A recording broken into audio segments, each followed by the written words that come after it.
just had a chance on that Big 12 show to speak with Kalani Sitake, which was like really cool for me because I have covered BYU for the past 2 years. And I have gotten to know the program and folks around the program and have developed somewhat of an adoration for the way that they do things. How they have set the bar on the field and off of it, I think is like ridiculously impressive. And they broke through some BYU social norms, I think, over the weekend, or what are perceived social norms, with having that big noon kickoff there with Dave Portnoy and, just all the antics. And it was a wonderful party in Provo that culminated with a victory over Utah in the Holy War, where you once again got to see what is making Bear Bachmeier great. And I'll get to the conversation I had with Kalani Sitake, which we are going to have on in full later in the week to share with all you guys. But the Bear Bachmeier situation, I think one of the main things that has punctuated his success are the lack of turnovers. And that's what happened on Saturday night. When you get a freshman quarterback, I mean, Aaron Roderick said this, I think, yesterday. When you have a freshman quarterback who's not going to turn the ball over in an environment like Saturday night, right, in an intense rivalry game where the stakes are so high, you have someone special, and Aaron Roderick said he's just not normal. He's not like a normal freshman quarterback. And then this morning, having an opportunity to talk to Kalani Sitake, he mentions to me that, and we remember, we talk about Tiger Bachmeier because he's on the BYU roster with Bear, but Hank Bachmeier was really the trailblazer. And Hank actually was the last freshman quarterback to go 6-0. Now the Cougars are 7-0, but Hank did it at Boise State. And now here Bear is doing the same thing. That's a stat that I didn't know about, and Scotty has another wild stat we're going to entertain you with in 1 second. And then, by the way, we have Hannah Hoover, Oklahoma City sports reporter, up and coming like a rocket ship in the business. Oh, by the way, the sister of Josh Hoover. So we get to talk about some cool Big 12 topics, Josh Hoover, and also I'm curious as to what's going on with Oklahoma football because something's happening there. And it seems to be pretty special. But Hank Bachmeier blazing a trail for his younger brother. I can say it. Look, and I'll be quick about this because I don't want to get down or the off-ramp on too much personal stuff. But I was very fortunate in high school. I had two older brothers who were both athletes and were both honestly like they had, decent enough personalities and were socially, they were just connected socially. And so they blazed a trail for me. Like I knew that I was going to play sports, right? I did. I knew I was going to play football because my brother Kevin and Michael both played for Archbishop Carroll. And the games seemed like, you're at a small game with 500 people. It seems like you're at the Super Bowl when you're, in third or fourth grade. And then they blazed a trail for me, for lack of a better term, like socially. Everybody knew that I was Michael and Kevin's younger brother. So there was a lot of stuff that normally I think other kids may have dealt with that I was lucky, I was gifted to not have to deal with. Like, just like I was decisive about what I wanted to do. And I didn't have any pressure or too much trouble being accepted doing it, right? Other kids didn't have that blessing. I was fortunate. You look at other quarterbacks, other freshman quarterbacks, like it's not that easy just to parachute in and start in the Big 12. Go ask Scotty Fox at West Virginia. It's sometimes in the wrong environment. And this is not a knock on Scotty Fox. He's not really getting much of an opportunity to shine at West Virginia, but things just aren't in place for him there to do it. And as far as his DNA and the lineage, like nobody in his family has done it the exact same thing before him. And I think that Bear has really leaned on his brother and that DNA to have great success. He is releasing the football when he goes back to pass in 2.5 seconds. That's 15th in the country, and I think second in the Big 12. And you've got a Big 12 full of big-time quarterbacks. So now BYU is 7-0. And of course, it's not all Bear Bachmeier, right? Their defense is third in the Big 12, allowing just 121 yards a game. And you talk to Coach Sitake, and of course, all he wants to do is, allocate credit anywhere other than him. One of the questions I asked him, I was like, hey, the BYU logo over the course of the summer, it could have been turned into a question mark because it's like, who's going to play quarterback? How are they going to respond? And here it is, BYU 7-0, nearing Halloween as an undefeated team. But it's not a costume, dude. This is who they are. And I asked him, what is the infrastructure at BYU that provides them these kind of opportunities? Because last year was the same deal. Pick to finish towards the bottom, and an amazing year.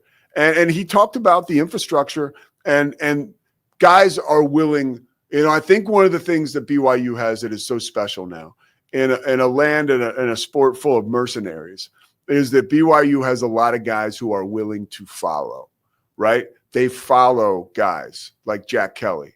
Like, they follow leaders and good strong leadership. And we're seeing it play out again today or this year. Now, the test, look, there's a reason why, and this is where the odds makers, I think, do a terrific job, because BYU is going to play at Iowa State, and Iowa State is a 3-point favorite, right? That actually makes sense because BYU has never won against Iowa State, right? 0-5 all time, and you go into that environment, it's going to be bloodthirsty at Jack Trice Stadium because they're still in the mix, right? And they know how to win. Like, they're a big-time football team, and they feel like, they're pissed off. They got to be. Coming up on the short end of the stick 2 games straight after starting their season off undefeated.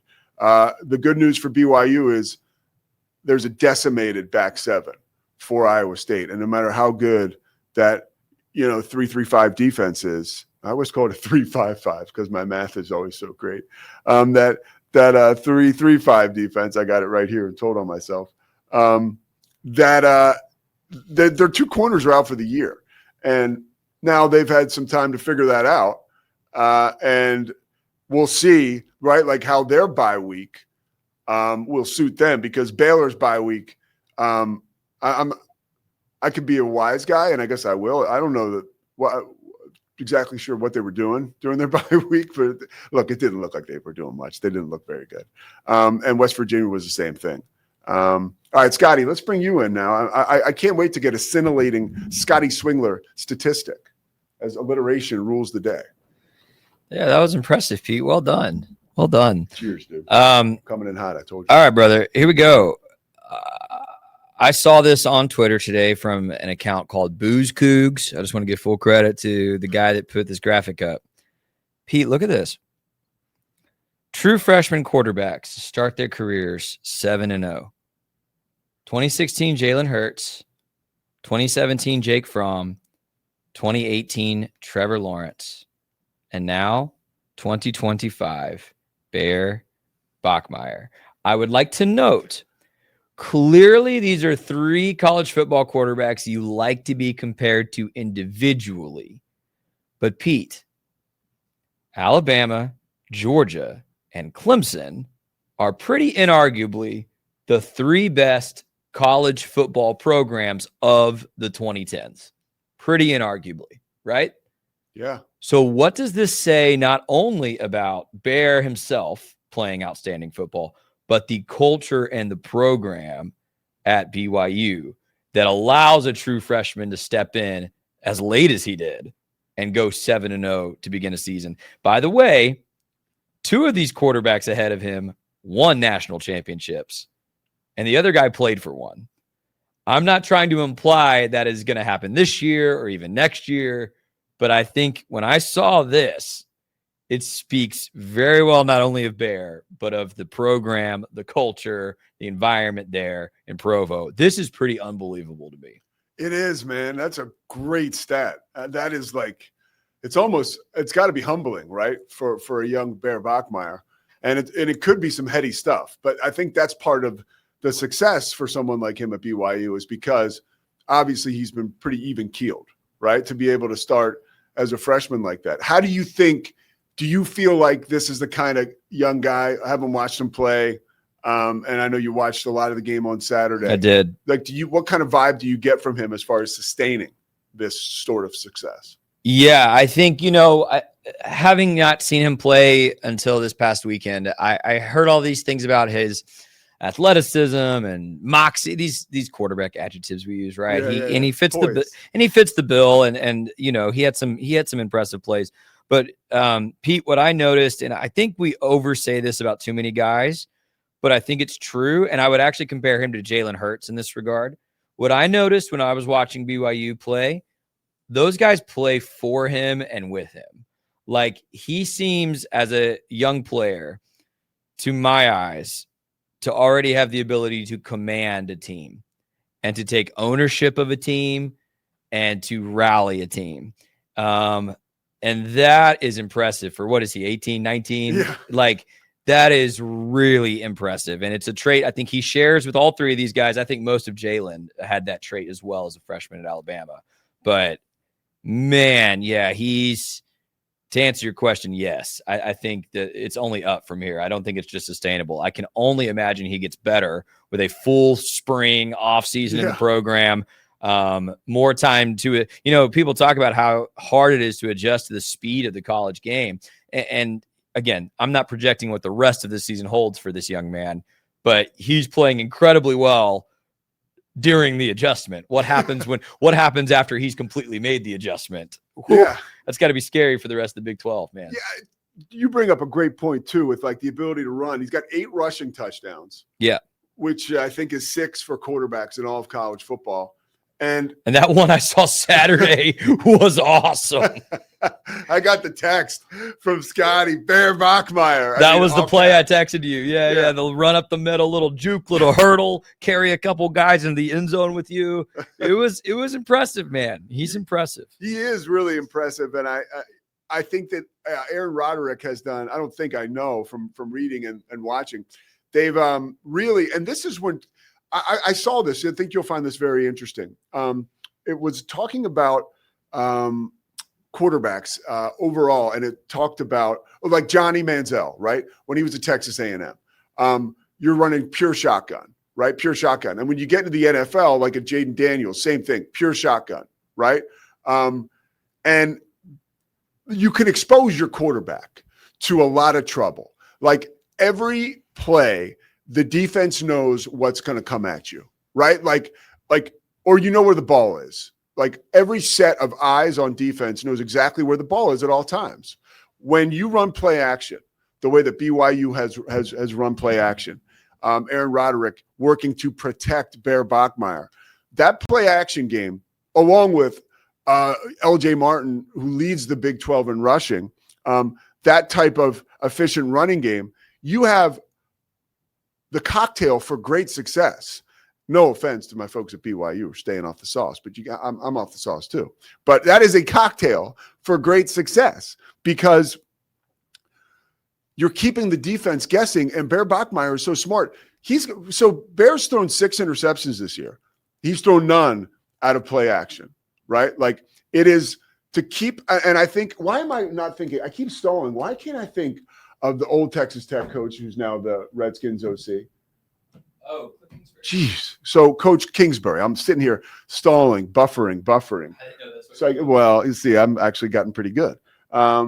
Cliff Kingsbury, like he's a brilliant mind offensively, but a knock is developing somewhat on him and constantly in shotgun, kind of maybe hanging his quarterback out to dry. That was one of the reasons that was being kicked around yesterday, listening to some football analysts about why Jaden Daniels is getting hurt. And then I read this morning and watched some more BYU tape, and I saw how well Bear Bachmeier is out of play action.